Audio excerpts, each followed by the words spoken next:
ఒక చిన్న గ్రామంలో ఓ వ్యక్తి రోజు అడవిలో చెట్లను కొట్టి వాటిని అమ్మి కుటుంబాన్ని పోషించుకునేవాడు.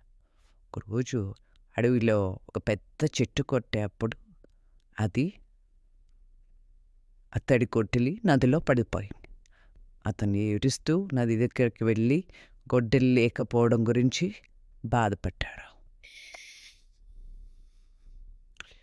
అప్పుడు నది దేవత కనిపించి అడిగింది, "నువ్వెందుకు ఏడుస్తున్నావు?" అని.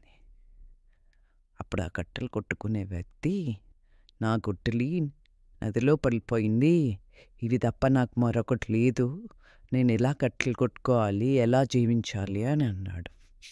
అది విని నది దేవత ఒక బంగారు గొడ్డలి తీసుకొచ్చి, "ఈ గొడ్డలి మీదా?" అని అడిగింది. "ఆ గొడ్డలి నాది కాదు" అని ఆ కట్టెలు కట్టే వ్యక్తి సమాధానం చెప్పాడు. తర్వాత మళ్ళీ నదిలోకి వెళ్ళి నది దేవత వెండి బుడ్డలు తీసుకొచ్చింది. ఆ కట్టెలు కొట్టే వ్యక్తి, "ఇది నాది కాదు" అని చెప్పాడు. తిరిగి మళ్ళీ నదిలోకి వెళ్ళిన నది దేవత అతని యొక్క ఇనుప గొడ్డల్ని తీసుకొచ్చి, "ఇది నీదా?" అని అడిగింది. ఆ కట్టెలు కొట్టే వ్యక్తి, "అవును, ఇది నాదే తల్లి" అని సమాధానం చెప్పారు.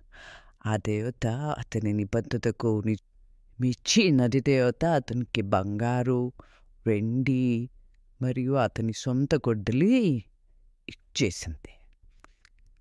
కట్టెలు కొట్టే వ్యక్తి ఇంటికి వెళ్ళి చాలా సంతోషంగా ధనవంతుడిగా జీవించసాగాడు.